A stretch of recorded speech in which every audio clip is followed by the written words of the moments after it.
Standing in the ring was a young boxer who was incredibly professional. On the stage, his face seemed to be as cold as ice. Every punch from him exuded power that instilled fear in his opponents.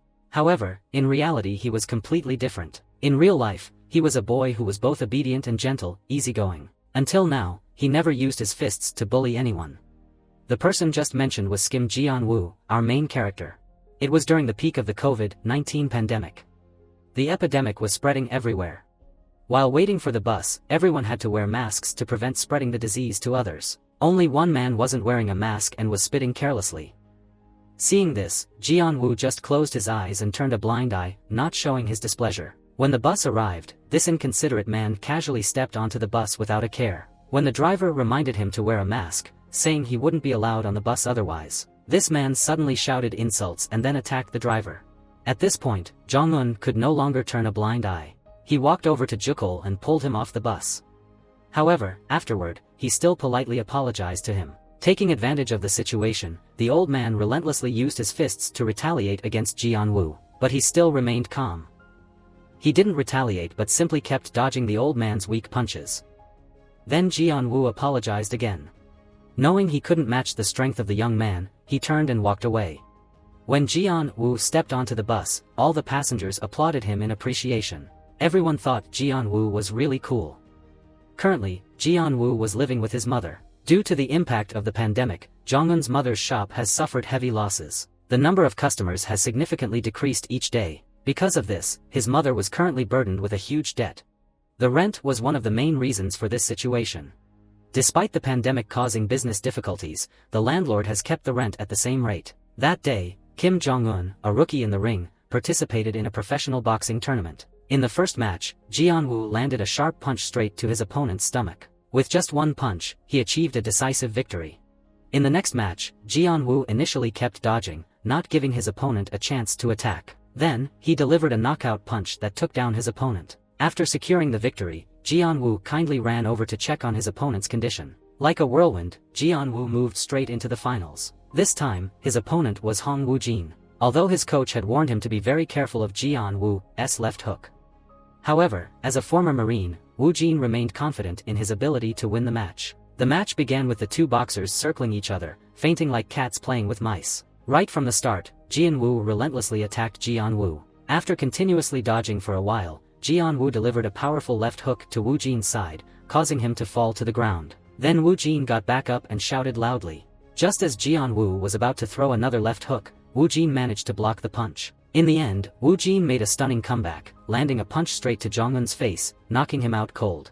Ji-woo slowly advanced and delivered a left hook to Woo-jin's side, knocking him out cold. After everything, Ji-woo claimed the championship title. After losing the match, Woo-jin received a lukewarm response from his coach. Sitting aside, he sulked and asked to go eat seafood to cheer himself up. However, his coach scolded him, saying, "What are you talking about eating during a pandemic like this?" With that, he pulled out some money and told Woo-jin to go eat by himself. As Woo-jin stepped outside, he saw Ji-woo waiting for him since the afternoon. Feeling a bit guilty, Ji-woo wanted to invite Woo-jin to eat grilled pork belly. At that moment, Woo-jin was starving and his stomach was growling, but he still tried to act like he was fine. He didn't want to accept the meal because he didn't want Jong-un to feel sorry for him. However, due to Ji-woo's sincere attitude, Woo-jin eventually agreed to go with him. Woo-jin said he wanted to eat tenderloin because Ji-woo had just received a 10 million won prize, but Jong-un disagreed. Even though he had money in hand, he still needed to bring it home to help his mother pay off debts. Despite Woo-jin's persistent pleas,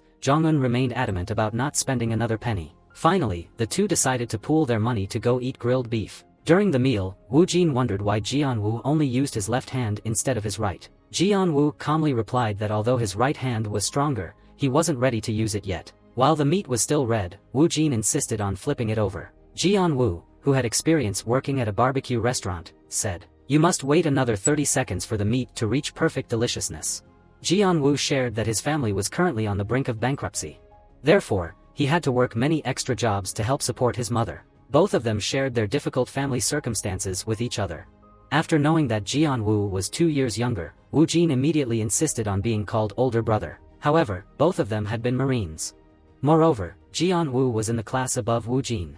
At that moment, Woo-jin suddenly flipped and greeted his senior in a military style. Both of them happily reminisced about their memories from their time in the military. Then they fed each other, and the deep friendship between the two, who were also rivals, gradually began to form. After eating their fill, Jong-un returned to his mother's coffee shop.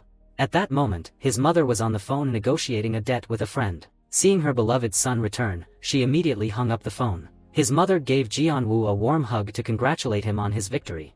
Ji-woo happily handed his mother the prize money he had just won. He told his mother to use this money to pay the rent in advance. But his mother refused. Ji-woo understood the difficulties his mother was facing. As a dutiful son, he wanted to help his mother get through this tough period. Upon hearing her son's words, she reluctantly used the money. She promised that once the shop got back on its feet, she would definitely pay Ji-woo back. The mother and son closed the shop and happily went home, creating a scene of family joy that filled the screen. What they lacked was simply money. Their family had everything else. Then, a character who would disrupt the happy life of Ji-woo and his mother appeared. That person was Kim Il-hongju. He was the director of a loan sharking company that employed various sophisticated scams. At that time, he took advantage of many people who were struggling due to the impact of the COVID pandemic. Director Kim Il-hongju sent his sales team to visit all the shops in the city. They introduced themselves as coming from the Smile Capital Company. It was a company supported by the government to help people overcome the difficulties of the pandemic. They offered loans with an interest rate of just 5%, lower than the rates at banks. Then, they coaxed shop owners and business operators to sign contracts. At this moment, Ji-woo's mother was being persuaded by Kim Jun-min, a loyal henchman, to sign a loan agreement. After hearing the sweet talking of this professional con artist, Ji-woo's mother also agreed to sign the contract. But she was unaware of the deceptive clauses hidden within it. In Seoul, there was currently a building under construction that has been left unfinished. Due to continuous suspensions caused by COVID-19, this forced the management company to declare bankruptcy. This building drew significant public attention due to safety concerns for residents in Seoul. This indefinite stalled project was later acquired by a conglomerate. At this time, the eldest son of the tycoon was negotiating with a bank director. He likely wanted to secure a loan to transform this building into a magnificent hotel. A senator has been sent by the city mayor to oversee this project. At this moment, the loan shark Kim Il-hongju entered the room. He likely said that he was sent here by the senator. He probably wanted to invest the remaining 100 billion won needed for this building. In return, he wants to build a casino on the rooftop and a bar in the basement. After that, Kim Il-hongju and his subordinates organized a lavish party. They wanted to thank the senator for facilitating his access to the hotel project. Just as they were having a good time, the senator received a call from the city mayor. He informed the senator that the mayor approved Kim Il-hongju's casino project. After that, Kim Il-hongju gifted the senator golden turtles weighing 3.7 kilograms. The low-paid public servant, seeing the pile of gold, immediately bowed down to thank Kim Il-hongju. However, all the bribery scenes were captured on camera. At this moment, Kim Il-hongju was heading to the gym to practice boxing. However, the gym announced it would be closed for a week due to several people testing positive for COVID-19. Feeling down, Ji-woo called his new friend Woo Jin to invite him out. On his way to Woo Jin's house, Kim Il-hongju sees an older man being chased and attacked by a young man. Doi-dan. Ji-woo followed and saw the older man lying motionless after being beaten.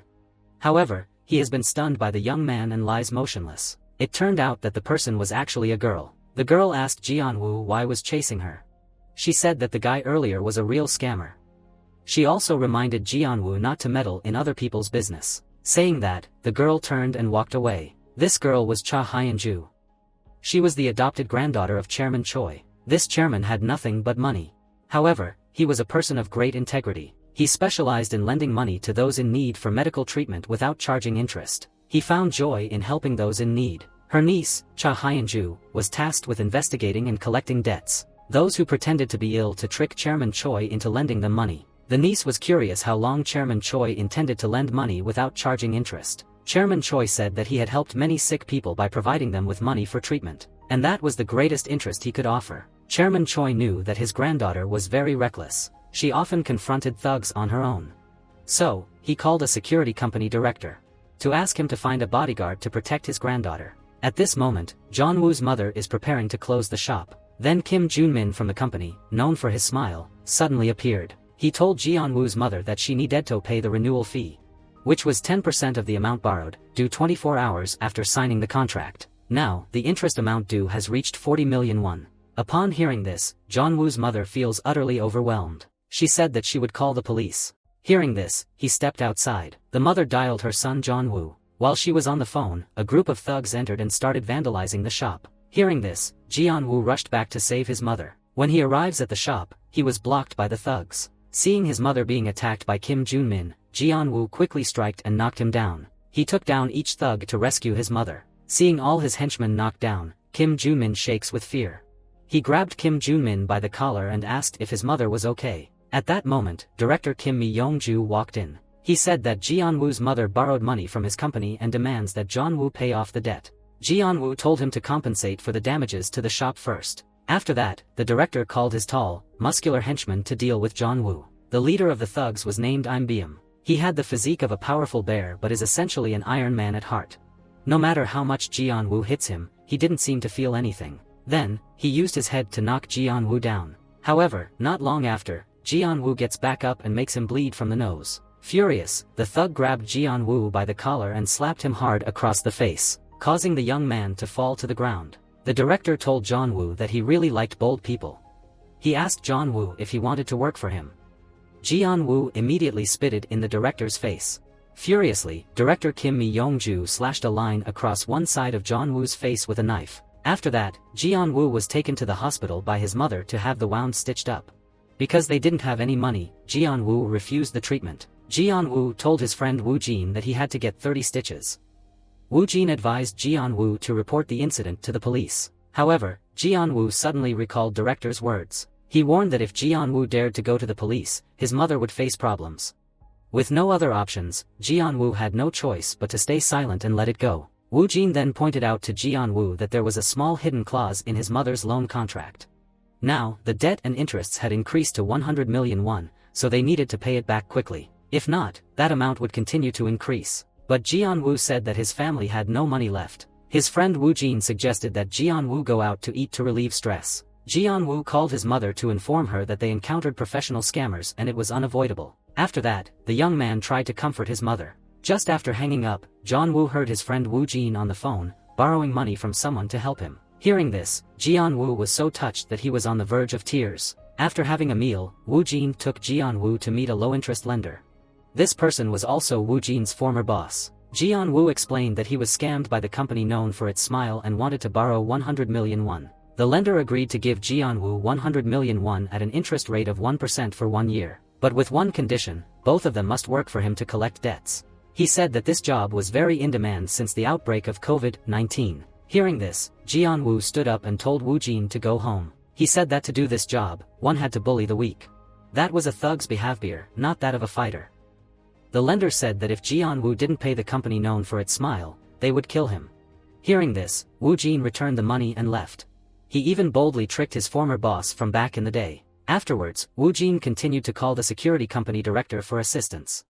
After that, both of them rushed to the company to discuss about this problem. This director was also a former Marine and is a senior to Woo Jin. The director mentions that a wealthy individual, Chairman Choi, is looking to hire a bodyguard. The director said he has hired many people, but couldn't find anyone he has not been satisfied with yet. He wanted to introduce both of them to work for Chairman Choi. When Woo Jin said that he wanted to come here to borrow some money, the director suggested that they should meet Chairman Choi, because he had nothing but money and he was also a very kind person. Mr. Choi has a detective investigate and gather details about Jun-woo's background. He praised Jun-woo, saying he looked very trustworthy and diligent. Then the driver added Woo Jin's file and suggested that they should hire them.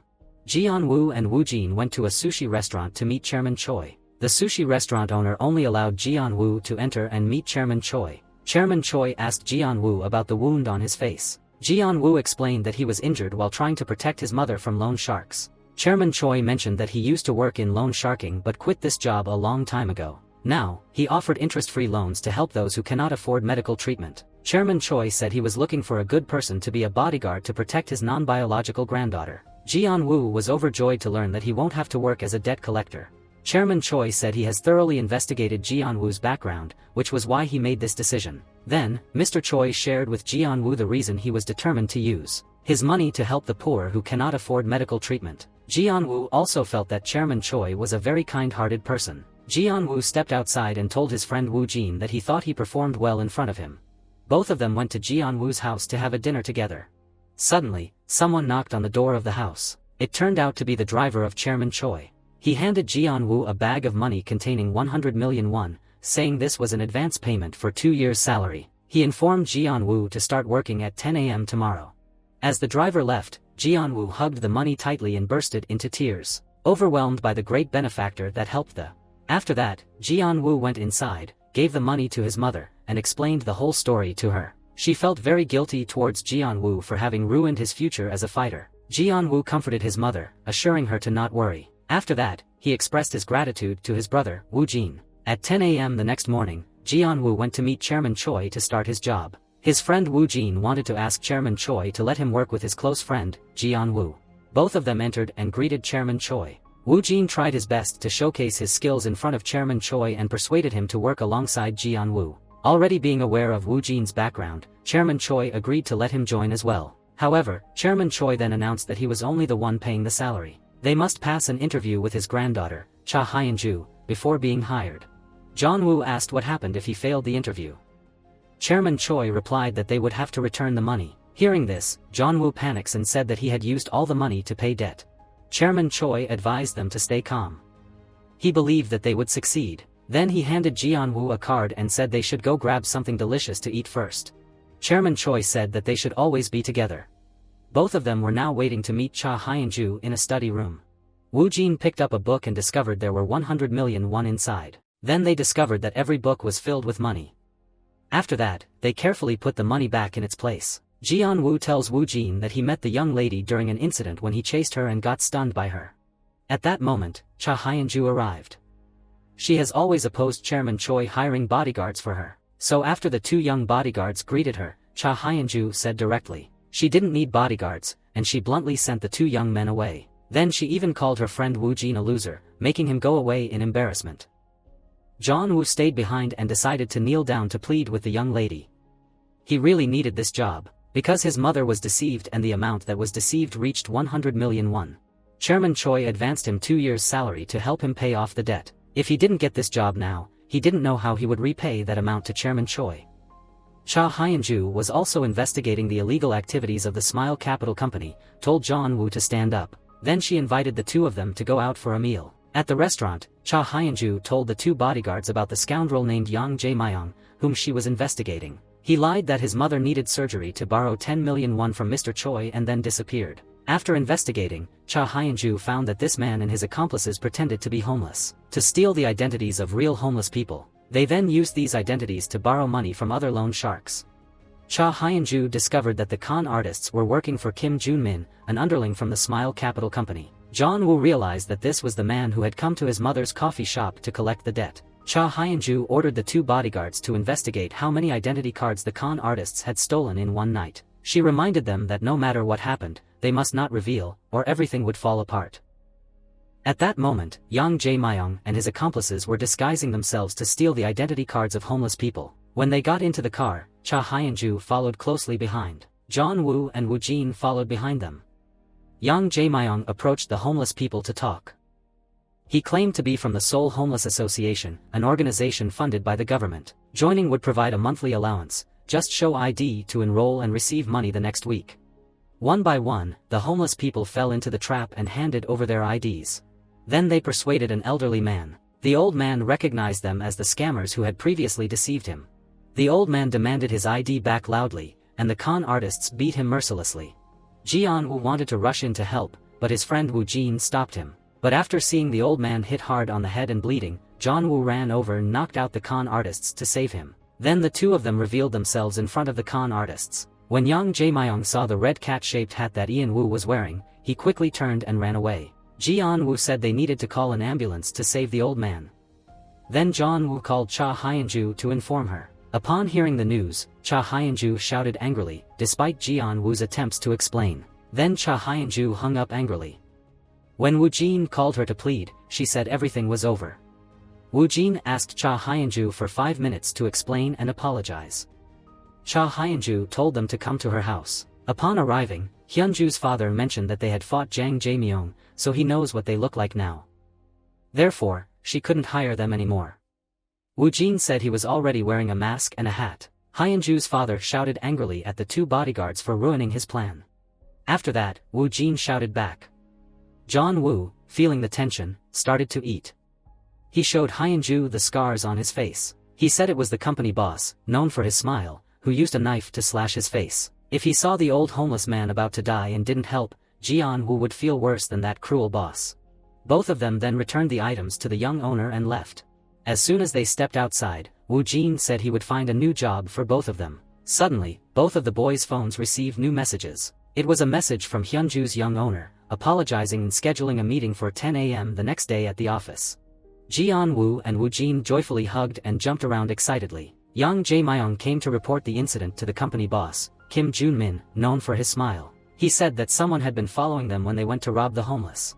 Yang Jae-myung admitted that he had previously deceived another party to borrow money. That's why recently he had been followed by someone wearing a red cat-shaped hat to collect a debt. And the two who had just fought were also wearing that cat-shaped hat. At the bookstore, Hyun-ju discussing a plan with the two bodyguards to deal with the scammers. She suddenly looked at the camera and noticed Yang Jae-myung and the boss Kim Jun-min entering the bookstore. She asked the two boys how he found their location. She then locked the bookstore and turned off all the phones. Kim Jun-min shone the flashlight but saw no one. He immediately called out to Yang Jae-myung and kicked the door hard. He then looked at the camera before leaving.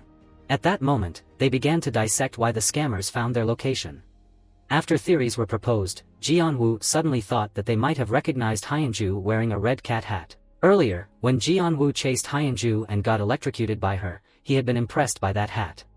Cha Hyunju found Jian-woo's explanation very plausible. At that moment, Chairman Choi also arrived at the bookstore. Cha Hyunju admitted that the three of them had been quietly tracking Yang Jae-myung and would catch him. The Chairman Choi originally prevented this because it was very dangerous. Cha Hyunju continuously justified what he was doing. After that, she asked Jian-woo to remove the scar on his face. Chairman Choi was taken aback when he saw Jian-woo's scar. He asked Jian-woo who caused this scar.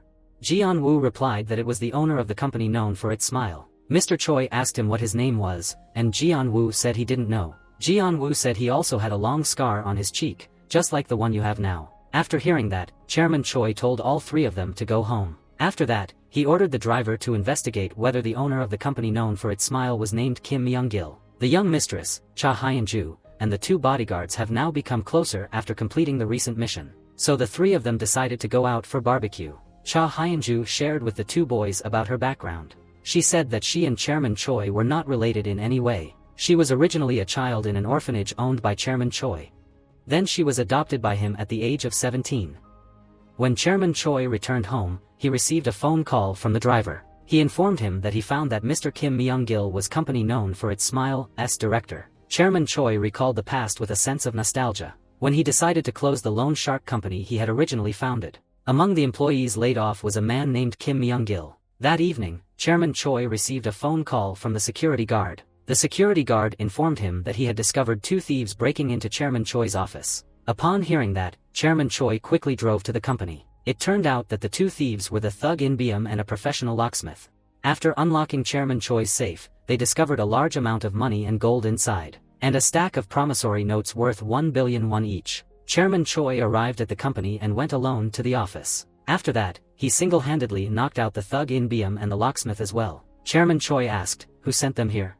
At that moment, Kim Myung-gil entered and stabbed Chairman Choi. After that, Chairman Choi pulled out a knife to defend himself, but was then stabbed again by Kim Myung-gil. Chairman Choi got up and slashed a line across Kim Myung-gil's face with the knife. Suddenly, thug In Byum rushed in to rescue his accomplice. Then, he threw Chairman Choi out of the window, causing him to fall to the ground from a great height. Kim Myung-gil and his accomplices quickly gathered all the money and then set fire to the office. When thug In Byum looked down, he saw that Chairman Choi was no longer there. After that, Kim Myung-gil set the office ablaze to destroy all evidence. Returning to the present, Chairman Choi told his niece, Cha Hyun-ju, to stay away from Yang Jae-myung. They were a bunch of ruthless criminals.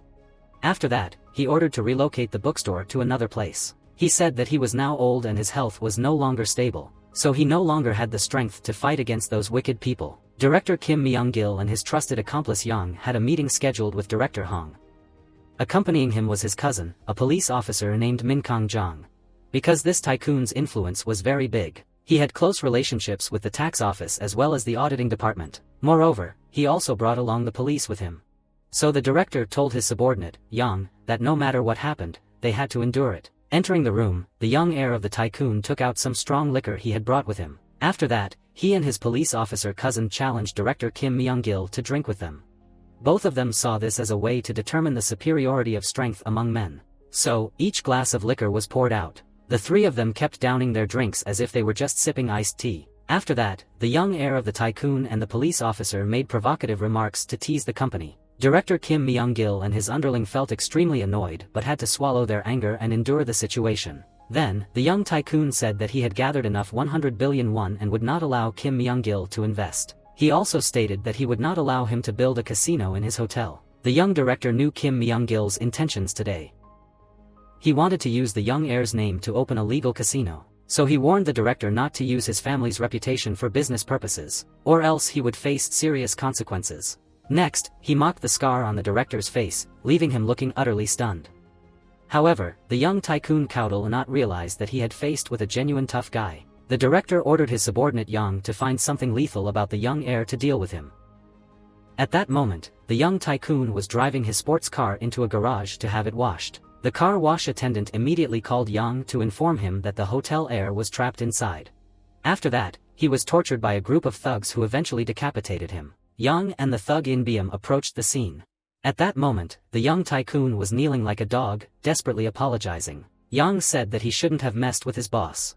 Then, he picked up his phone and ordered the young tycoon to remove his head. As Director Hong continued to plead, thug In Beam stepped forward, restrained him, and poured something onto his face. After he could no longer endure it, the young heir complied with the request so Yang could record it. After that, he sent the shocking video to Director Kim Myung-gil to watch. A little later, Mr. Kim Myung-gil and thug In Beam drove to the location where the director's gold was hidden. This gold had been melted down from the gold that Kim Myung-gil had stolen from Chairman Choi.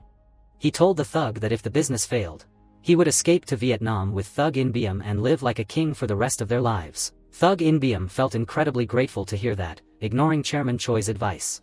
At that moment, Cha Hyun-ju, Jian Woo, and Woo Jin still wanted to track down and catch Yang Jae-myung. The three of them drove to the location to wait for the others to appear. However, they didn't expect that when the thugs saw Cha Hyun-ju's car, they would recognize it immediately. Yang Jae-myung immediately called the leader, Kim Junmin, to inform him. After that, they pretended to get into their car to lure the three of them to the location of the homeless person. Jian Woo and Woo Jin followed them closely, just like last time. Yang Jae-myung called out for both of them to come out and stop hiding. Cha Hyun-ju saw many cars bringing the thugs down into the tunnel. Seeing the two bodyguards in danger, Cha Hyun-ju immediately called Chairman Choi for help. Chairman Choi, upon hearing the news, called a former employee for assistance. The group of thugs descended from both sides, surrounding Jian Woo and Woo Jin. Woo Jin removed his mask, ready to fight.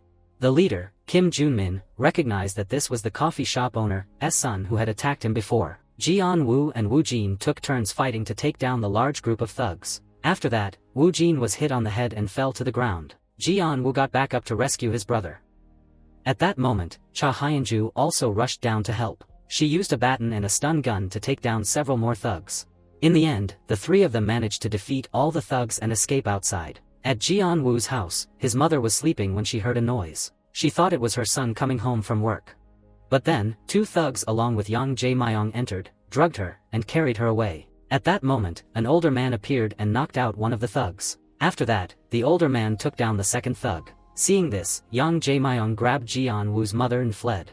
At that moment, the thug who had just been knocked out regained consciousness and attacked the older man. The older man continued to subdue that thug and then chased after Jian Woo's mother. Seeing that things were going wrong, Yang Jae-myung threw Jian Woo's mother to the ground and fled. The older man chased after him and delivered a knife wound to Yang Jae-myung. After that, he subdued him and cut the tendons in both of his ankles. Another handsome man entered the tunnel to rescue Jian Woo and the others. But seeing that the thugs had already been dealt with, the man decided to leave. As he was leaving, he encountered a thug blocking his path and swiftly took care of him. The two chivalrous men were Hwang Yang-young and Lee Do-young.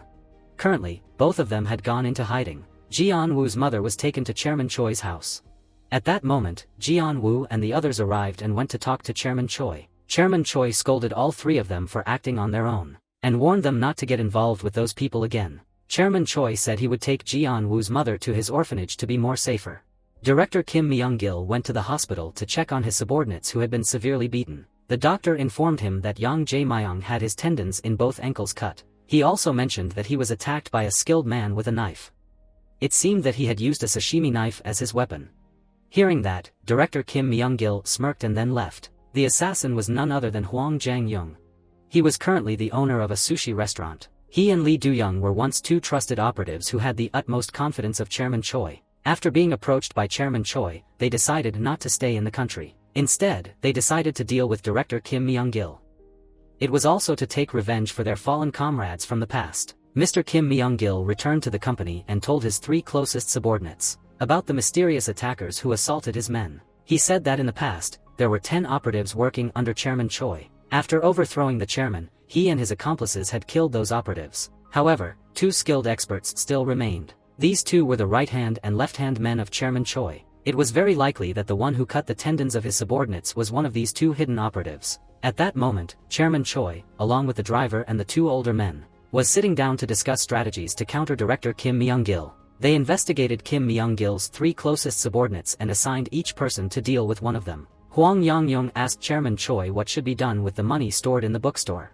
Mr. Choi said they needed to move to another location because they had been discovered. He suggested that they should let the 3 kids handle this task because the thugs were quite formidable. The 3 of them had managed to take down 30 thugs using just their bare hands. Mr. Choi agreed to assign the task of moving the money to Ji-an-woo and the others. While the 3 of them were having a meal prepared by Ji-an-woo's mother, Cha Hyun-ju received a message from Chairman Choi. He advised them to arrive at bookstore the day after tomorrow to move all the money to another location. That night, they packed their bags into 2 cars along with several boxes to head to the bookstore for their mission. When they arrived at the bookstore, the 3 of them entered. While behind them, a henchman named Jang followed closely with a knife. At that moment, Cha Hyun-ju was putting all the money into a cardboard box, while Ji-an-woo and Woo Jin went into the storage room to get a cart. While monitoring the cameras, the guard watching Father Hyun-ju noticed someone lurking outside. He discovered that the thug In Byum was sneaking into the storage room. The girl rushed toward the storage room but was struck hard from behind by Jang, causing her to fall to the ground.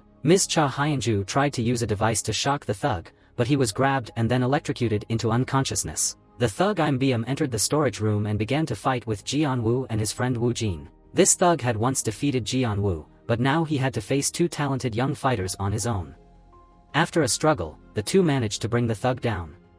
Ji-an-woo then fiercely began to chant repeatedly at him. Just when the thug was about to be beaten to a pulp, Woo Jin stopped Jeon-woo. Then, the 2 of them used a rope to tie the thug up.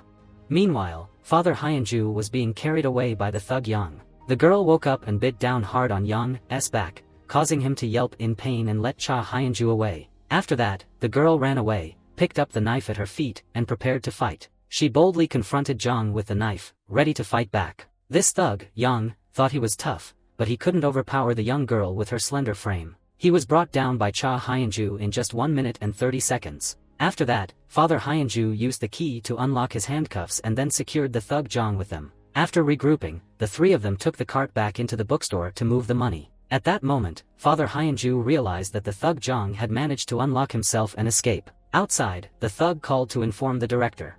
Kim Myung-gil was watching the beautiful women dance. He reported that he had been seriously injured and needed to go to the hospital. Mr. Kim Myung-gil told him to take care of it himself. Make sure to call his buddies to deal with those 3 right away. So, a large group of thugs gathered at the bookstore to support Yang Jae-myung. At that moment, Ji-an-woo and the others hurriedly loaded the money into the cardboard boxes and pushed them toward the car. Once they had loaded the roof of the car, Father Hyun-ju mentioned that there was a safe containing millions upstairs. The girl and Woo Jin went upstairs to retrieve it. The 2 quickly stuffed the money and gold into 2 bags and ran outside. However, at that moment, the gangsters had arrived and surrounded their 2 cars. The 3 of them drove off in the 2 cars, fleeing the scene. Yang and his gang closely pursued them. On the way, Jang repeatedly slammed into Father Hyun-ju's car. However, Cha Hyun-ju's sports car was much more powerful. She swerved her car into his, effectively disabling Yang's vehicle. After that, he got into his gang member's car to chase for them. As they entered a tunnel, Ji-an-woo's car led the way, followed closely by Cha Hyun-ju's vehicle. They blocked the rear, preventing the gangsters' cars from advancing. When they surged ahead, the girl accelerated and slammed into the gangsters' car. She then pressed the accelerator, flipping their car over. However, at that moment, Cha Hyun-ju's car was also running out of power and began to sputter. Seeing that, they grabbed the bags filled with money and gold, and ran away. Seeing this, Ji-an-woo set down the boxes of money to make room for his 2 friends to sit. Woo Jin and Father Hyun-ju were closely pursued by the gangsters. They realized they couldn't carry the heavy bags of gold and money any longer. So, they discarded the 2 bags of money and gold to run faster. They ran to Ji-an-woo's waiting car, jumped in, and pressed the gas to escape from the pursuing gangsters. At that moment, Uncle Huang Yangyong informed Chairman Choi. He reported that the kids had been attacked and had lost the money from the safe. Hearing this, Chairman Choi immediately asked if they were injured. The three of them, Jian Wu and the others, returned to Chairman Choi's house. When they met Chairman Choi, Father Hyenju immediately apologized for losing the money from the safe. However, Chairman Choi was only concerned about whether the girl was injured. This concern deeply touched Cha Hyenju. Meanwhile, the thug Im Biam had regained consciousness. He used his strength to escape from the storage room, and took a taxi to his private hospital. To the hospital of Director Kim Myung-gil for treatment. Mr. followed Yang and discovered the location of this hospital. The thug In Biam had a perforated eardrum in one ear. Director Kim Myung-gil ordered Kim Junmin to find the address of the bookstore owner, to track down Chairman Choi's location. At that moment, Mr. Choi was having a private conversation with Hyenju. He thanked them for making his granddaughter had become noticeably happier. He mentioned that he cleared Jian Wu's debt, so he longer needed to work for him to repay the 100 million won. This was considered a reward for Hyenju for helping him safely transport the money from the bookstore to his place. Chairman Choi also promised to invest in a grand coffee shop for Hyenju's mother. Jian Wu wanted to help Chairman Choi take down Kim Myung-gil once and for all. He said it wasn't necessary, but Jian Wu insisted on helping as a way to repay him. At that moment, Uncle Huang Yangyong was preparing to treat the three young men to a sushi feast that he was making himself on the spot. Uncle Handsome Yang had also arrived at the scene. He told the two young fighters to be prepared if they agreed to participate in this operation. Because if they got involved in a criminal case, neither of them would be able to compete in martial arts anymore. However, Jian Wu and Wu Jin remained determined to participate in this operation until the end. Everyone said they weren't afraid of facing the consequences and would fight together. Uncle Huang Yangyong announced that they would begin the attack tonight. Jian Wu and Wu Jin were instructed by Uncle Huang Yangyong on how to use a katana to take down their opponents. He trained the two boys in the fighting spirit of a true warrior. Meanwhile, Mr. Handsome Duyung picked out a sleek motorcycle for Jian Wu to ride alongside him for the attack. After that, she was trained Uncle Duyung on how to ride the motorcycle while using a stick to knock down opponents. At that moment, Mr. Duyung was lying in wait in the parking garage, while Cha Hyenju observed from above. When Kim Junmin drove up, the girl quickly informed Uncle Handsome. Mr. Duyung rode the motorcycle and swung the stick across Kim Junmin's throat, causing him to fall to the ground. After that, the henchman drove straight into Duyung's motorcycle, repeatedly crashing into him. Just then, Cha Hyenju drove up and used the stick to take down each thug to rescue Duyung. On the other hand, Mr. Huang Yangyong and the two young fighters sneaked into Kim Myung-gil's private hospital. At that moment, Uncle Huang saw Yang getting into the elevator to go upstairs. The three of them immediately took the stairs to chase after him. When Yang exited the elevator, Uncle Huang stabbed him and then escorted the thug Zhang down the stairs. One thug chased after them but was taken down by Jian Wu and Wu Jin. Yang took the opportunity to run away but was thrown down the stairs by Huang Yangyong, who then delivered a final blow, leaving him unconscious. After that, Uncle Huang texted the chairman to inform him of the situation. After completing the mission, the three of them escorted the thug Zhang to an abandoned house owned by Mr. Handsome Duyung. Uncle Huang Yangyong instructed Jian Wu and Wu Jin to prepare a bucket of salt water. Meanwhile, two other left stayed behind to tie up Yang. Chairman Choi called to inform them that he wanted to teach this thug a lesson and requested that the three kids witness the lesson. The three of them brought the bucket of salt water over. Mr. Huang told Cha Hyenju that the chairman wanted the girl to stay and witness the lesson. Then, the two uncles began to torture Yang. Uncle Handsome used a drill to gently apply pressure to the thug's thigh. After that, Uncle Huang Yangyong gently applied the salt water to the area that had been drilled, but he remained stubborn and refused to reveal anything. The two uncles continued to do the same with Yang's other thigh. Father Hyenju couldn't bear to watch and ran outside to vomit. Meanwhile, Mr. Choi had arrived at the scene. Cha Hyenju asked the chairman why he wanted her to witness such a scene. Chairman Choi replied that he wasn't sure he would survive after this conflict. So, he wanted to teach all three of them a lesson about psychological tactics. Hearing this, Ms. Cha Hyenju left. Chairman Choi approached Yang to talk to him. He began to use psychological tactics to subdue the thug Yang. Chairman Choi stated that among the three loyal henchmen, Yang was the one who understood Kim Myung-gil the best. Kim Myung-gil was a ruthless and cruel man. He knows how to manipulate his loyal henchmen completely. But in his eyes, you're nothing at all. If you make a mistake, he'll kill you. Chairman Choi said that all he needed to do now was take a picture of you and send it to Kim Myung-gil. Then he will believe that you have revealed everything. He will surely go to great lengths to eliminate you immediately. Hearing this, Yang became extremely agitated. Chairman Choi struck him with a blow. He promised that if Yang revealed everything, he would ensure his safe passage to another country, along with enough money to live comfortably for the rest of his life. Hearing Chairman Choi's words, Yang was also persuaded. He then began to reveal everything he knew. He said he had worked for Kim Myung-gil for 5 years. His task was to ensure that Kim Myung-gil's illegal activities did not reach the police. He claimed that he had captured and filmed the scene of stripping the girl from the entire corporation family. He also used that video to pressure the girl into agreeing to let Kim Myung-gil build a casino in their 40-story hotel. Yang stated that he had recorded 50 similar videos. All of these videos were stored on a hard drive hidden in a safe at director Kim Myung-gil's house. This safe had a remote self-destruct feature. If Kim Myung-gil activated the destruction command on his phone, the safe would explode. If this hard drive fell into the hands of the police, it would be the end for Kim Myung-gil, but it was also a weapon for him to dominate his enemies. Chairman Choi said he would take Yang to a hospital for emergency treatment. After that, he would arrange a passport and plane tickets for him to escape abroad. After that, Uncle Handsome took his phone away. Chairman Choi asked where Kim Myung-gil hid the gold. Yang said that only the thug In Byum knew where it was hidden. This thug was absolutely loyal to Kim Myung-gil. Meanwhile, director Kim Myung-gil went to meet the son of the chairman of the corporation conglomerate. The young man was talking with his police officer brother. Kim Myung-gil snatched the phone and spoke to the police officer. That a man on a motorcycle had taken down one of his henchmen. He urged the police officer to find the hiding place of this man. Kim Myung-gil read the motorcycle's license plate number to the police officer, and gave him 5 hours to track down the man on the motorcycle. Otherwise, the video of the young man's embarrassing moment would be leaked online. Then, Kim Myung-gil confiscated the phone of this wealthy heir. 2 uncles drove Ji-an-woo and Woo-jin home. On the car, the 2 uncles explained the reason why Kim Myung-gil wanted to open a casino in the hotel of the corporation group. He wanted to borrow the name of this tycoon to open a legal casino. Then he would connect the casino with his lending company. The more people gamble, the more people will borrow money, and he would randomly rake in the money. Woo-jin wondered how he could do this since the casino was only for foreigners. The older man replied that Kim Myung-gil was a person who never obeyed the law. At this moment, Chairman Choi was talking to his granddaughter, Cha Hyun-ju, in another car. The chairman recounted that in the past, Kim Mai, Mr. Jo, had robbed him of 20 billion won. Then he would take his granddaughter to Gyeon to enjoy life. He said he would take 2 bodyguards with him to Italy for sightseeing. The 2 of them chatted happily and even made a pinky promise to each other. Then, Chairman Choi invited everyone to his house to celebrate. The police officer returned to the office, straining his eyes to observe the security cameras. He wanted to find out the identity of the man on the motorcycle. At Chairman Choi's house, everyone focused on finding the hidden hard drive of Kim Myung-gil. Mr. Jo was the key to taking him down. At this moment, everyone was quite optimistic about what they had accomplished. They raised their glasses together to toast their recent victory. They all drank to excess. Only Ji-an-woo was drinking soft drinks.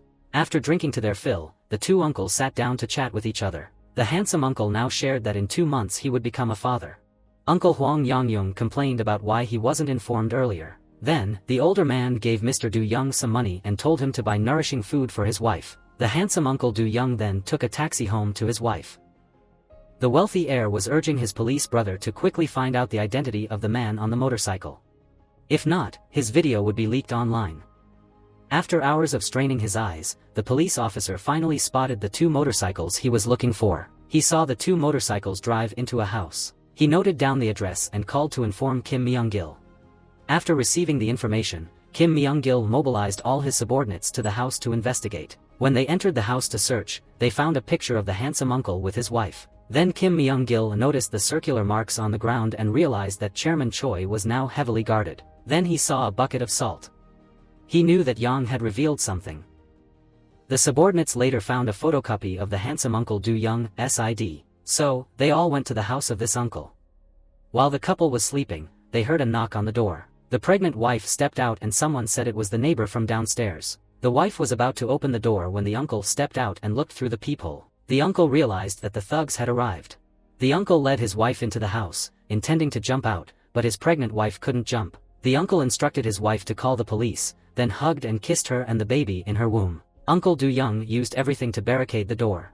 The thugs smashed the glass door and entered. The uncle managed to take down a few thugs but eventually got overwhelmed and knocked down by them. Then he was struck hard on the head. The wife, sitting aside, saw her husband like that and cried hysterically. Director Kim Myung-gil entered inside. He told the uncle that he would let his wife live if he revealed where Uncle Huang Yangyong was. Mr. Du Young, feeling helpless, looked at his wife and eventually disclosed the information he needed. At Chairman Choi's house, everyone was having a meal prepared by Jian Wu's mother. Mr. Choi requested Jian Wu and Hyun Ju to drive his mother to his orphanage to work. The mother agreed to pack her belongings. Uncle Huang Yangyong returned to his sushi shop.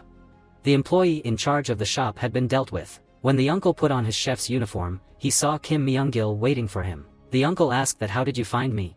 Kim Myung-gil said that Uncle Du Young had pointed him out. Mr. Huang Yangyong asked, did you kill both of them? Kim Myung-gil smiled and nodded. Uncle Huang Yangyong charged at Kim Myung-gil to fight. Unexpectedly, he was stabbed in both legs by a knife hidden in his shoes. The uncle counterattacked and managed to stab him once. But unexpectedly, this guy was wearing body armor. Then he stabbed the uncle, causing him to collapse. Uncle Huang Yangyong grabbed a 1-meter-long knife to fight him. When he was about to pierce through Kim Myung-gil's body armor, Kim Myung-gil counterattacked. Then he used the 1-meter-long knife to eliminate Uncle Huang Yangyong on the spot. Then he ordered all his subordinates to head to Chairman Choi's house. One thug rushed into the house to unlock it for the rest of the gang to enter. At that moment, Wu Jin noticed the intruders and informed Chairman Choi. Chairman Choi asked him to go down to the basement. Then Wu Jin fought alone to allow Chairman Choi to descend to the basement. Wu Jin fought back fiercely, but the thugs were a lot and he couldn't prevent them. The thugs began to descend to the basement. Mr. Choi went down to the basement and opened his safe, which was filled with gold, to get a gun. He loaded the gun and put a few bullets into his pocket. He shot a few and then continued to reload. Above, Wu Jin was being restrained by one thug who stabbed him many times in the stomach. The thug in BM approached and knocked Chairman Choi down. Then Kim Myung-gil entered to talk to Chairman Choi. He looked at the money in the safety box and then calmly dealt with Chairman Choi. Then he took all the gold from the safe and set the house on fire. When Jian Wu and Cha Hyun-ju returned, they saw the house being engulfed in flames. Jian Wu rushed into the house and carried his brother Wu Jin outside. Cha Hyun-ju went down to the basement and found that Chairman Choi had not survived. She hugged her grandfather and burst into tears. Seeing this, Jian Wu had to pull Cha Hyun-ju outside as the flames continued to rise. Wu Jin was rushed to the hospital for emergency treatment. He had lost a lot of blood. However, due to COVID, the hospital was severely lacking in blood supplies. Then Jian Wu went in to donate blood to save him. The nurse said that there still wasn't enough blood to save him and that they couldn't draw any more from Jian Wu. But Jian Wu pleaded desperately, saying he was a boxer and very strong. Cha Hyun-ju outside was sobbing uncontrollably as she remembered Chairman Choi. She blamed herself for starting everything, which led to this situation. After donating blood, Jian Wu went outside but no longer saw Cha Hyun-ju. Jian Wu ran to search and called, but Cha Hyun-ju did not answer. The doctor announced that the surgery was successful and Wu Jin had been saved. Jian Wu broke down in tears and thanked the doctor. It was a very tragic scene. All the good and kind people had disappeared, but please don't leave. Because there was an epic revenge scene coming up. At this time, Jian Wu and his brother Wu Jin were living in a faraway countryside area. Both of them trained hard to improve their health and fighting skills. After running, they returned home to do strength training. Both enforced military discipline, so now each of them had strong physically body, along with six-pack abs like a true athlete. Both of them are currently living with taxi driver O. When driver O saw the two fighters training hard for revenge, he called them to prevent them. Jian Wu said that he believed he and Wu Jin could defeat Kim Myung-gil. Driver O said that even the seasoned fighter uncle had to face Yama, so how could the two of them win? Jian Wu said that he would follow Chairman Choi's instructions. Jian Wu said he would gather those who had been harmed by Kim Myung-gil to defeat him. Driver O concluded with a statement that he did not allow it. Then, Driver O went to visit Chairman Choi's grave. He saw a letter hanging there. It turned out to be from his granddaughter, Cha Hyun-ju. The girl said she had gone to Rome with the small amount of money that Chairman Choi had given her. The girl said that if she stayed here, she would miss Chairman Choi very much, because wherever she went, she always thought about her grandfather. Cha Hyun-jun said she valued Driver O very much and apologized to him for leaving without saying goodbye. Driver O went home and called Jian Wu and Wu Jin outside. Then he handed them a suitcase full of money. He said this was the last emergency fund from Chairman Choi. He had prepared a place for the two of them in Seoul and warned the two young men to be very careful. Both of them bowed their heads for thanking him and promised that they would win. Jian Wu and Wu Jin took the suitcase of money and headed to Seoul. Then both of them went to the place in Co to ask for shelter. It turned out that she was the Driver O's nephew. She set many rules for the two young men while staying in this house. Jian-woo and Wu Jin discussed how to find allies to help them carry out their revenge plan. Both of them were given a car by driver O. They drove to meet a loan shark who had previously been Wu Jin's boss. Because he had been scammed out of a large sum of money by the company Smiling Capital, Wu Jin urged this guy to join him and Jian-woo in eliminating the people from Smiling Capital. This guy said he wouldn't join because it could lead to his demise. For him, money can be earned back, but life is only one. So he wasn't foolish enough to get involved with that fraudulent organization. Jian-woo and Wu Jin continued their search for the director of the security company. This was the person who had introduced them to Chairman Choi in the past. This guy had just been attacked by the thugs from Smiling Capital to collect a debt. A small line hidden in the contract was meant to trap him. Both of them mentioned that this company belonged to Kim Myung-gil. Then they also informed him that Mr. Choi had been killed by this man. This man also assassinated both of the seasoned fighters. When he heard the news, he cried loudly as Mr. Choi had also been a benefactor in his life. Jian-woo and Wu Jin continued to meet with the thug Yang Jae-myung from the old days. Both of them interrogated this guy about the current situation of the company that was once thriving. They then knew that Kim Young-min, who was once handled by the handsome uncle, is still alive. Jian-woo asked whether Kim Myung-gil's gambling house has opened yet. Yang Jae-myung said that it hadn't opened yet because Kim Myung-gil is still in a contract dispute with the corporation group, so this tycoon had not yet allowed the gambling house to open in his hotel. Then Wu Jin took a photo of Yang Jae-myung and told him to keep it a secret. If not, he would send this picture to his boss, Kim Young-min. Then Jian-woo asked if there was a way to find the phone number of the heir to the corporation group. Yang Jae-myung said that he couldn't know. Both of them went online to search for information about the eldest son of the family over there. They then knew that this guy's name was In Byum. At that moment, the driver O's niece ran over and told both of them not to use her computer. Instead, she suggested that the two of them go to an internet cafe to use the computers. Wu Jin said he would only use it this time. Then both of them accessed the Instagram of the young master Hong Min Byum and clicked on Messenger to send a message. At that moment, the eldest son of the tycoon, Hong Min Byum, was bowing his head to meet Kim Myung-gil. This guy gave the young master Hong Min Byum a beating for not properly arranging the contract for his casino construction. The young master said that his father had not agreed to that contract. Kim Myung-gil dragged him outside and was about to throw him to the ground. Kim Myung-gil said to modify the contract according to his wishes. If not, he would post the video of Hong Min Byum online and send him off to meet the Grim Reaper. The eldest son of the Hong family, the heir to the corporation group, got into the car and began to cry uncontrollably. Suddenly, he received a message saying that they could help him get rid of Kim Myung-gil.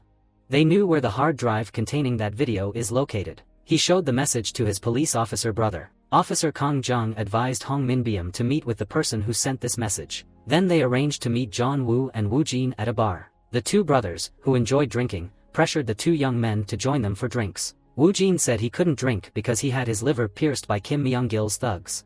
Jian-woo also said that he could not drink alcohol. The police officer insisted that Jian-woo must drink. Since he couldn't miss this valuable opportunity, Jian-woo reluctantly joined the police officer and director Hong for drinks. Unexpectedly, Jian-woo turned out to a naturally high tolerance for alcohol. Officer Kang Jung kept pouring drinks for Jian-woo, who continuously drank them down. After drinking, he surprisingly looked wide awake. When the police officer and director Hong were drunk, Jian-woo remained completely sober and alert. Eventually, with the alcohol flowing, words started to spill out. At that moment, the young master Hong began to cry, and shared with Jian-woo the grievances and humiliations he had endured. He recounted how Kim Myung-gil used the incriminating video to control him. Then he even referred to Jian-woo as family. The next morning, director Hong and officer Kang Jung woke up. Jian-woo said that last night he had brought himself and Wu Jin to this house. The four of them then gathered around to eat instant noodles that the two young men had prepared. After that, Jian-woo and Wu Jin went to the corporation group's building to meet and discuss a plan to deal with Kim Myung-gil. Everyone made a plan to infiltrate Kim Myung-gil's phone. After that, they would activate the remote access and destroy his secret hard drive. The head of the cybercrime unit said there were two ways to accomplish this. One way was to lure Kim Myung-gil to connect to the building's Wi-Fi and then infiltrate his phone. The second way was to have Kim Myung-gil scan a QR code for COVID-19 when entering the building. When he uses his phone to scan the code, we can infiltrate and take control of his device. Director Hong asked what would happen if Kim Myung-gil discovered everything. He was very afraid of Kim Myung-gil, so he was extremely worried. Then the police officer had a private conversation to reassure him. Everyone began setting up cameras and all the modern audio-visual equipment.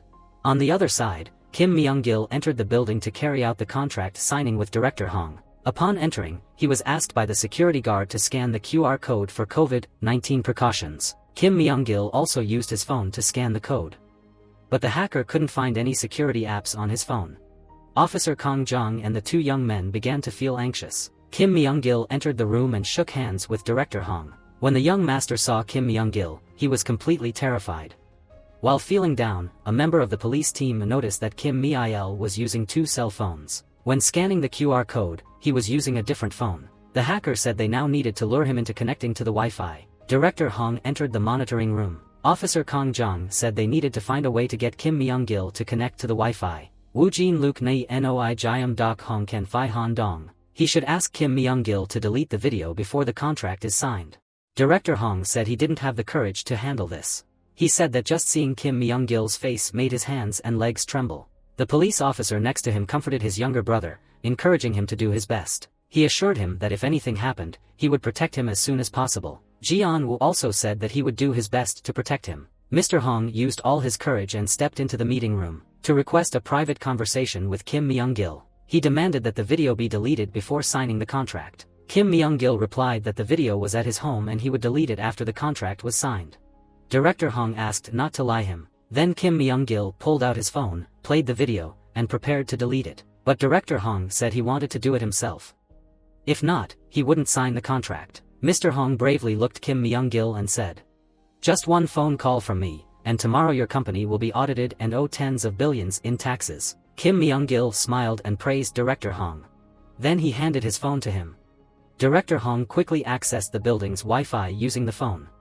The hacker announced that she had found the security application and would proceed to unlock it. The experienced hacker infiltrated the system and said she was ready to destroy it. Officer Kang Jong also agreed. Thus, the hard drive located at Kim Myung-gil's home was also destroyed. The police officer told the two young men that he would find evidence on Kim Myung-gil's phone and send him to jail. Director Hong told Jian Woo that he would finance the removal of the scar on his face. Jian Woo declined and said that thanks to the scar, he had met many amazing people and gained strength. At that moment, Kim Myung-gil was celebrating with his henchmen and girlfriends for successfully signing the contract. As he entered the house, he smelled something burning. When Kim Myung-gil opened the safe, he saw that the hard drive inside had been destroyed. He angrily shouted for everyone to come and see what was going on. Then he took a phone hidden in the cabinet and called a mysterious person. Kim Myung-gil said he would send the phone to him, asking him to track down the identity of an old man. It turned out that this man was a police officer working in the homicide unit. This man received the phone. When he accessed it, he found the phone number of the driver O. At that moment, Chief Officer Kang Jong walked in. The officer told him that he was investigating a loan shark kingpin. He had just received a list of the victims of this kingpin. The informant then called to notify Kim Myung-gil. Kim Myung-gil said he needed to find out who was involved in this investigation. Then he asked and they would find the whereabouts of the driver O. Hearing the informant say they would find Kim Myung-gil by tomorrow, he promised to transfer the reward and hung up. After knowing the whereabouts of the driver O, Kim Myung-gil's henchmen drove off to find him. They used force to interrogate everyone they encountered. After arriving at a rice shop, the owner said he knew the man because he often came there to deliver rice. After that, the thugs arrived at the driver O's residence. Meanwhile, Jian Woo and Woo Jin continued to ask Yang Jae Myung help them find the records of Kim Myung-gil's close thug in Biam. This guy demanded a large payment, so Jian Woo pulled out 10,000 won and handed it to him. Jian and Woo Jin wanted to investigate this thug. Only he knew where Kim Myung-gil was hiding the gold he had stolen from Chairman Choi. While both were talking to the landlord girl, Jamin, they received a call from the thug, Inbiam. Then everyone saw a picture of the driver O being held captive. When Jamin answered the phone, the thug told her to come to a shopping center within an hour. Jamin said she would personally end his life and then hung up the phone. This girl was a skilled archer who had competed in international tournaments. She grabbed her bow and arrows to join the two young men in rescuing her father. When Jian Woo told her not to follow, the girl demonstrated her skills in front of the two of them. After that, Woo Jin called the director of the security company to request assistance. Upon hearing the news, he cut the bandage off his broken arm and disguised himself as an assassin. He then went to meet the three of them, Yang Woo and Jamin. The four of them split into two teams and moved into the building. Jian Woo and Woo Jin entered through the main door. The thug Imbiam ordered his henchmen to eliminate the two young fighters. Jian Woo and Woo Jin took down each thug one by one. The henchmen trembled in fear at the power of the two fighters. Jian Woo and Woo Jin fought the thugs barehanded. The archer girl provided support from above. One of the thugs rushed up to deal with the girl but was stopped by the security guard. On the ground, Jian-Wu, after dealing with the thugs, confronted the thug leader, Imbium. Jian-Wu stepped forward and threw a punch that sent him crashing to the floor. Wu Jin ran upstairs to provide assistance. The thug leader was fighting the security guard but, seeing how skilled the archer girl was, decided to make a run for it. The security guard rushed to prevent him. Just as he was knocked down by the thug, Wu Jin arrived in time to rescue him. At that moment, the archer girl had run out of arrows. At this moment, Zhang and Yu continuously launched attacks at the ground, hitting the thug Imbium and causing him to sway, but afterwards he still could control Jian-Wu. Jian-Wu counterattacked and then struck the bear's head, causing it to fall down. At this time, above, our friend Wu Jin has also finished handling the leader's name. After that, both of these blind men used torture to ask the leader's name, hiding drivers where. The bodyguard said that he would stab him if he didn't confess. Hearing this, he became extremely frightened, so he also revealed the location of the detention's driver O. Then 4 people carried 2 prisoners onto the car. Jian asked the bodyguard to look at the Imbium and inquire about the hiding place of Kim Myung-gil's gold. Afterwards, they went to the fishing spot that the leader just revealed to rescue the driver O. Jian-Wu called to inform police officer Kang Zhang about the hiding location, driver O. The police officer immediately called the undercover agent. He told him to send someone to the place to rescue at driver O. The spy immediately called Kim Myung-gil to inform. Hearing that, he immediately called his subordinates to take the driver O away because the police were about to arrive. So when the police arrived, they didn't find anything. Jian-Wu arrived and handed over gangsters to the police officer. Jian-Wu said earlier that some soldiers ran away, so it was very likely that they had informed to disappear. The director of security is currently trying hard to torture the thug in Biam to ask about where Kimmy is hiding the gold. But he didn't reveal anything. When Jian arrived, he bit his own tongue. Jian-Wu entered and shouted for Wu Jin to call for an ambulance. The bodyguard said that if they let this guy go, how would they find the gold safe's location? Jian-Wu said they couldn't afford to lose a life like that. At this moment, Officer Kang arrived at a coffee shop to buy coffee, but unexpectedly, the shop owner puts poison in the coffee. When the officer stepped outside, he felt his whole body sway. When he returned to the coffee shop, he saw the owner was really tied up. The officer crawled into a house and said he really needed salt. Hearing that, the landlady quickly brought out the salt. The police officer quickly put salt in his mouth to vomit all the poisonous drink out. On this side, Kim Myung-gil assassinated 2 colleagues of the police officer, because they are in his investigation team. Jian-Wu received a call from Kim Myung-gil for help. He said to come to the fish market at 9 p.m. tonight to meet him. If you dare to report to the police, he will turn driver O into fish food. Im Myung-gil said he has dealt with you, Officer Kang Zhang, and 2 soldiers. Therefore, Jian-Wu must not joke around if he didn't want her mother to be sent away to meet her maker. The girl Jamin heard that and immediately insisted on going along. Jian-Wu pulled Wu Jin outside to talk. Jian-Wu feared that something bad might happen to driver O. He didn't want to see the girl Jamin fall into despair like Cha Hyun-ju had before. Wu Jin said that things are different now. Because their group had been separated before, the situation had gotten to this point. Wu Jin said that now they should join forces to deal with Kim Myung-gil. The 3 of them drove to the fish market to meet Kim Myung-gil. Then the 2 boys left the girl Jamin outside to support them from a distance. Jian-Wu and Wu Jin entered inside. The group of henchmen and Kim Myung-gil were waiting there. Driver O was also being held down on the ground by them. Kim Junmin, one of the henchmen, ordered his followers to deal with the 2 people. Together, they managed to take down each thug one by one. Seeing his useless henchmen unable to handle the 2 kids, Kim Myung-gil pulled out a knife and held it to driver O's throat. Then he shouted for the 2 young men to stand still. Finally, he ordered his henchmen to execute the 2 young fighters. At that moment, the girl Jamin raised her bow, getting ready to shoot. She shouted loudly for Jian-Wu and Wu Jin to get down, then shot an arrow into the shoulder of Kim Myung-gil. Jian-Wu and Wu Jin took the opportunity to quickly take care of the henchmen. Kim Myung-gil was assisted by his henchmen as they escorted him to the car to escape. So, the 3 of them successfully rescued driver O safely. The police burst in and arrested all the thugs. After examining the scene, the police discovered that this fish market was where they disposed of the people assassinated by Kim Myung-gil. The police raided Kim Myung-gil's house to conduct a search. At that time, only his wife was home. Then, the police discovered many phones belonging to the victims who had been killed by Kim Myung-gil. The undercover cop was also arrested for bribery and aiding the criminal. At this time, Kim Myung-gil had escaped and was being hunted down. Director Hong said that as long as Kim Myung-gil wasn't caught, he wouldn't be able to sleep in Gondoak. Jian Wu said he would help him find Kim Myung-gil. Jian Wu also mentioned that a former henchman of Kim Myung-gil, Zhang Zhou, might know how Kim Myung-gil planned to go abroad. Officer Kang said he would investigate the whereabouts of this man. After a thorough investigation, the officer could only uncover the bank account number of Zhang Zhou. Meanwhile, the thug Zhang Jaimi was giving tips to the two young men. Zhang Zhou was surely in desperate need of money. Transfer a sum of money into his account and leave a phone number as the reason for the transfer. Zhang Zhou would definitely call back. Jian Wu asked how much money needed to be transferred. Upon hearing this, the thug said he needed 10 million won to bite the bait.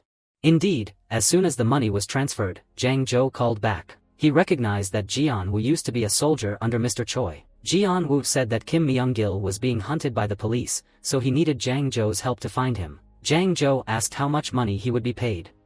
Upon hearing Jian Wu mention a large sum, Zhang Zhou quoted a price of 1 billion won and demanded it be transferred within 4 days. Jian Wu and Wu Jin opened the suitcase of money that driver O had given them, only to find it contained only 300 million won. Therefore, the two went to Director Hong to ask for help. Director Hong said, "What if Zhang Zhou took the 1 billion won and then disappeared?" Jian Wu said that if he went back on his word, he and Wu Jin would hunt him down until they found him. Upon hearing this, Director Hong immediately agreed. After receiving the full amount, Zhang Zhou kept his promise. He went to the train station to look for information on Kim Myung-gil. Then he called to inform John Woo. Zhang Zhou said that on the morning of the 1st, Kim Myung-gil would board a train to escape. TP.HCM. He had bribed a number of officials in Vietnam. Then Zhang Zhou provided the phone number of someone working on the train for John Woo to negotiate directly. After receiving the information, the two said goodbye to driver O and his niece Jamin before heading out on their mission. The two young men also bribed the staff member to sneak aboard the train. As the train departed, Jian Wu and Wu Jin searched everywhere to find Kim Myung-gil and his accomplices. Wu Jin sneaked inside the train and spotted Kim Junmin. At that moment, Wu Jin shot him with a stun gun, rendering him unconscious. After that, he encountered the thug in Biam. Here, he threw Wu Jin down the stairs. Wu Jin continued to play cat and mouse with the thug Imbium. Then, he delivered a swift kick, taking him down on the spot. Above on the train, John Woo had found Kim Myung-gil. John Woo shouted loudly and ran towards Kim Myung-gil, ready to fight. Seeing he was outmatched, Kim Myung-gil fled and concealed a knife in his shoe. When Jian Woo climbed up, Kim Myung-gil kicked him in the face, causing him to fall down. After that, Jian Woo climbed up from another direction. After a back-and-forth struggle, John Woo finally subdued Kim Myung-gil. When Kim Myung-gil attempted to pull out his knife to stab John Woo, Jian Woo struck him several decisive blows, causing him to collapse. Jian Woo said to Wu Jin, "I think we've become hunters now." Wu Jin replied, "Both of us would return and become true boxers together." After that, the two found all of Kim Myung-gil's money and gold. At that moment, Director Hong was arriving on a yacht. John Woo called Director Hong to inform him that they had found all the gold. Director Hong asked, "What about Kim Myung-gil's phone?" Hearing this, John Woo quickly retrieved the phone and handed it to Director Hong.